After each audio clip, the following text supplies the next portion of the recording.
Hi guys, welcome back to the Mina Does Art Stuff YouTube channel. My name is Mina and on this channel we do art stuff. And this is part 2 to my handmade watercolours painting video. And yeah, so let's just jump right into it. In this tin I have my paints that I've created. This is my little swatch card with all the different colours on it. I actually use my palette this way around. And these are the paints in their pans. I believe I have about 17, 18, maybe 19 paints in here. It's what, 4, 8, 12, 14, 16, 17, 18, 19. Okay, 19, I was right. 19 paints in here. Most of them are in full pans. I have 3 in half pans, and the half pan ones are little mixes I made up with some leftover paints as I was scooping off the palette. So I'll go through those as well. And yeah, it was a real mixed bag in terms of how the consistency of these paints turned out and all of that. These 3 are quite hard to re-wet. I feel like I probably needed to put more binder in, although they seem to have like really mixed in quite easily, really quickly, and didn't appear to need more binder, but upon them basically turning to rock, they can be re-wet. There's just a lot more work to do so. I think these ones probably needed a bit more binder, and this one's actually a mix with, this is a blue-green, so this is a mix I think of the Natural Sienna, this is Natural Sienna Monte Amiata, and the Prussian Blue is this one, which is why this is also looking a bit like that one. Yeah, anyway, so let's swatch them out. Well, I will swatch them out in a minute, but this is what they look like swatched out in a previous swatch that I created. And then,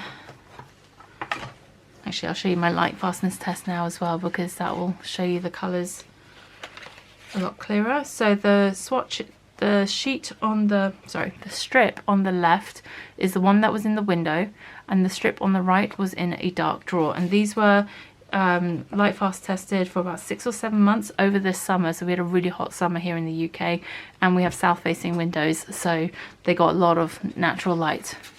So I think that first yellow, which is actually a Hansa yellow medium, has faded ever so slightly in the wash part, in the lighter section of the colour.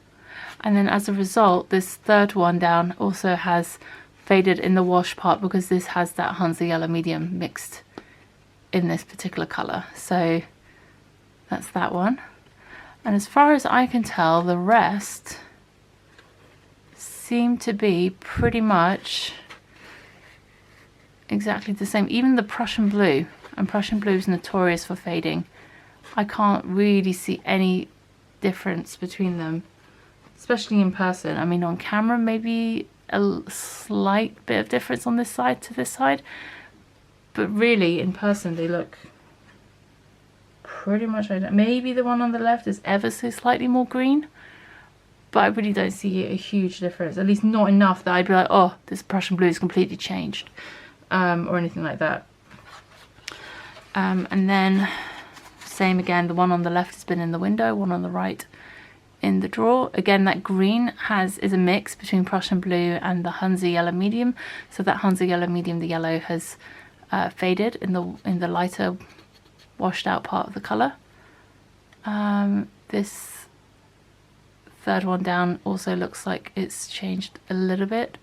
This was a mix of ultramarine blue and one of the earth yellows, I can't remember, but it looks like the earth yellow or the yellow in it has faded ever so slightly.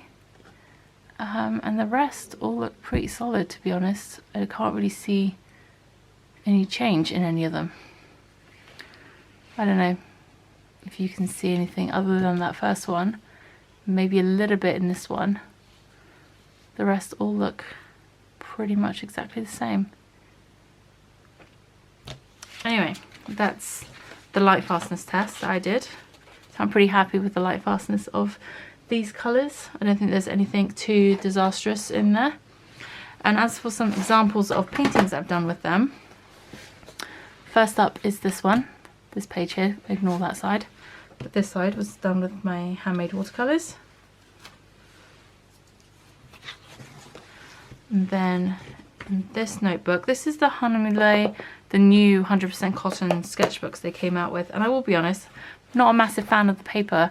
It's not, it doesn't act like cotton. At least not to me anyway. But here's a couple of other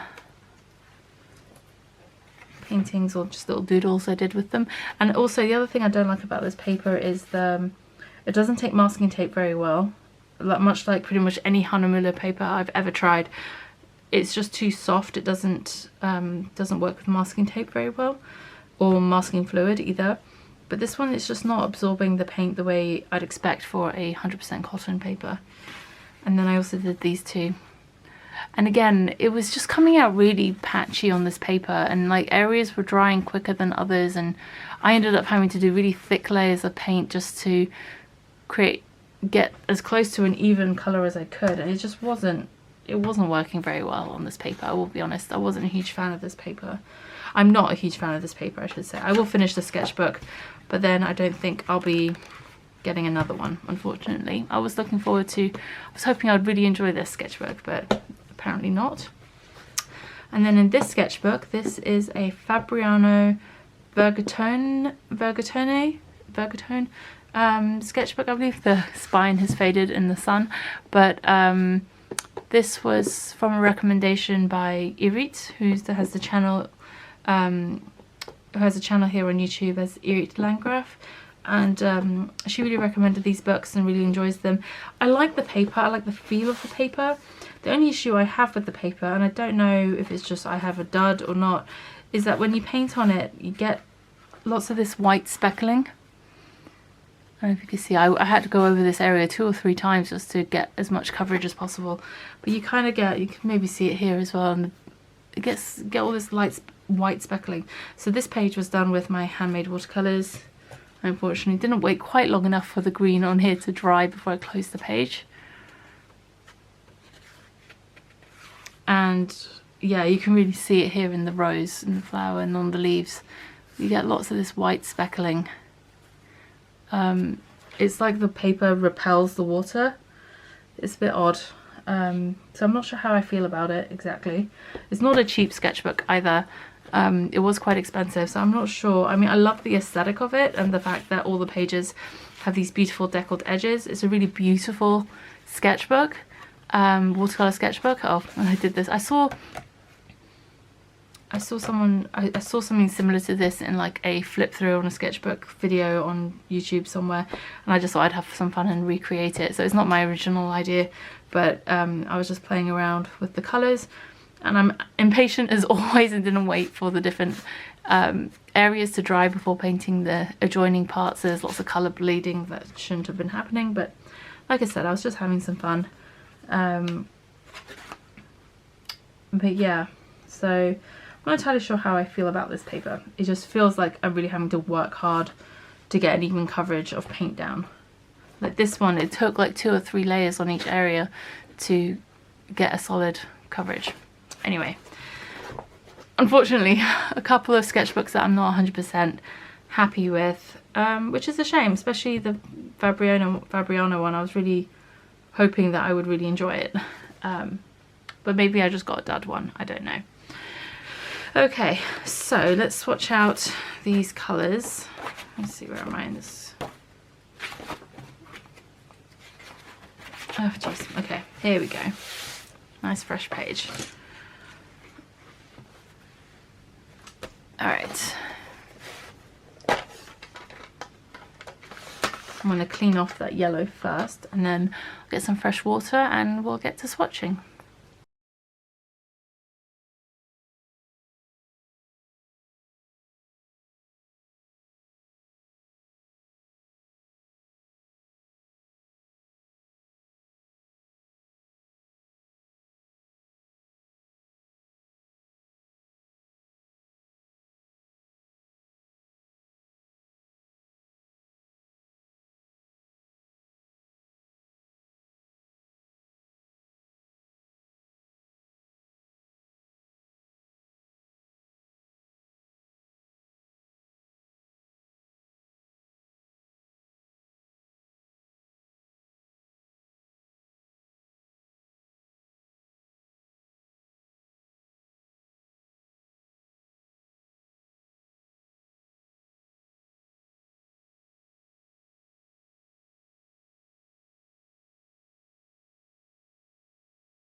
Alright, so swatching is done, and let's run through all the different colours and pigment information, shall we? Okay, so first up here we have Hansa Yellow Medium, that's PY74. Then we have Titanium Gold Ochre, that's PY43. Then we have a mix of Hansa Yellow Medium and Venetian Red, which I believe is that one. So that's PY74 and PR102. Then we have a mix of Potter's Pink and Titanium Gold Ochre. So that's the Potter's Pink, so it's PR233, and the Titanium Gold Ochre is PY43. Then we have Natural Sienna Monte Amiata, and that's PBR7. Then we have Italian Burnt Sienna, and that's PBR7. Then we have Terra Pazzuli, and that's PR102. Then we have Venetian Red, which is also PR102. Potter's Pink, PR233. Then we have Permanent Red, which is PR170. Then we have Ultramarine Green Shade. Jackson's didn't have the red shade in stock when I purchased. Green Shade, which is PB29. It's a slightly more green leaning version of Ultramarine. Then we have Prussian Blue, PB27. Then we have Cobalt Cerulean Blue, PB36. Then I have Cobalt Turquoise, which is PB36. Sorry, that one's the PB35, PB36. Then I have a mix of Ultramarine and a Titanium Gold Ochre. So that's this colour here. Then we have Prussian Blue mixed with Natural Sienna. So that's this colour and that colour together. Then we have Prussian Blue mixed with Gold Ochre. So that's the Prussian Blue there, and the Gold Ochre is this one. Then we have Chromium Green Oxide, which is PG17. And then finally we have Prussian Blue mixed with Hansa Yellow Medium. So those are all the colours. I have 1, 2, 3, 4, 5, 6 that are mixes that I've made from the other pigments, and then the rest are all obviously single pigments that I've mixed up. So a lot of earth colours, a fair few greens, some blues, and some other colours. I didn't actually purchase any sort of quinacridones because the quinacridone pigments are really expensive, and I didn't want to invest money in super expensive pigments if it wasn't going to be something that I was super interested in. And whilst I am interested in it, it is not going to be something that I plan to do as like a business or anything going forward, at least not at the moment. My back is not well enough. I have lots of problems with my back. My back is just not good enough to tolerate it, as well as the fact that I have 2 small children, one's a baby, and I don't want tons of pigment dust flying around. So I may do it on occasion just for fun, and if I have any extra paints I might do little giveaways or put them up for sale or something, but it's not likely that I'll be sort of mass producing handmade paints. So I have had a lot of fun creating these. I was planning on doing another little painting to round off this video, but to be quite honest, it's getting a bit late. I'm losing the light, as you may or may not be able to tell, and I actually need to go start getting dinner ready. So unfortunately no time for painting today, and so I hope you don't mind, but I did show you a bunch of paintings that I've done already with these watercolours, so you've got an idea of what they can do. And yeah, let me know. Have you ever tried making your own handmade paints? Have you used handmade paints? Have you purchased and used handmade paints in your work or otherwise? And let me know what you think about handmade paints. I know they can be texturally quite different to commercially made paints. They tend to be more granulating or have more character to them, as it were. And yeah, I don't think handmade paints will ever take over my love of like regular commercially made paints, watercolors, but I think there is a time and place for them, and I think it can be really fun to use handmade paints. Anyway, that's my opinion. Let me know what your opinion is and what you think about them, and I will see you guys very soon. Take care. Bye.